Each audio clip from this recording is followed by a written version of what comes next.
Thanks for joining me again. And this video is about the lectionary gospel reading for November 14th in the Revised Common Lectionary. And it's the beginning 8 verses of the so-called Little Apocalypse of Mark 13. And by the way, would you please put me on pause and read my expanded translation below, or just go back and watch the video where I read my translation of this passage. Let me tell you, this is magnificent storytelling.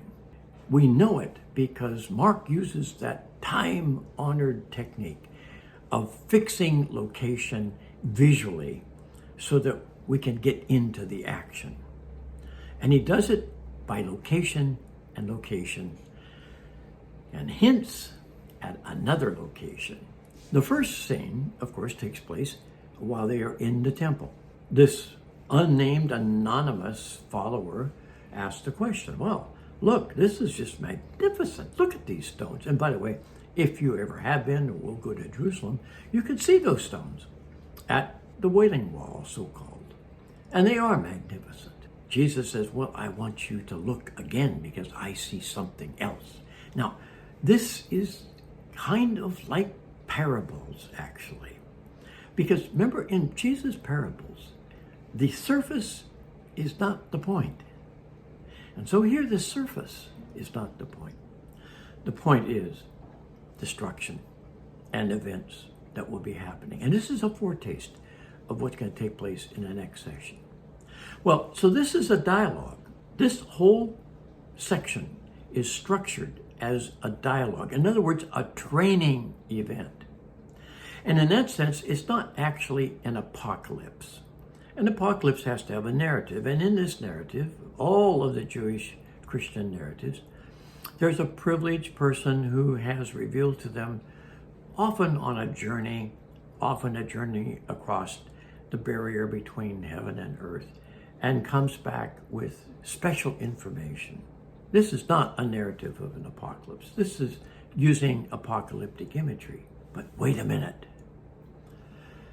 It really is a part of an apocalypse.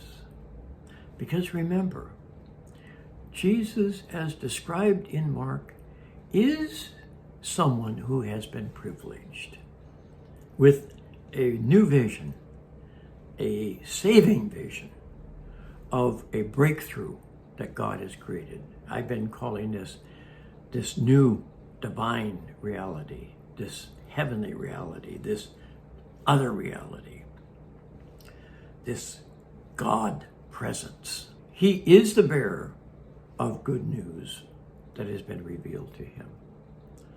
And this is why this passage almost appears as an anti-apocalypse. Don't pay attention to this stuff. That moves us to the second location.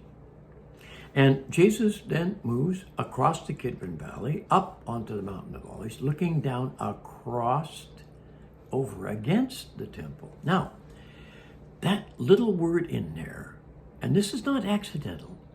This is a rarely used word that puts two words together, across from. It's used, but rarely. Well, one of the words in there is actually that word anti. That comes into our language all the time. We're talking now about the anti-vacciners, right? Well, what does Mark mean? Well, clearly it's a hint. It's, again, that parable-like understanding. You have to read between the lines. That's an open door. And then follows this very, very colorful description of all the things not to pay attention to. This is just all surface. You're going to have these things happen.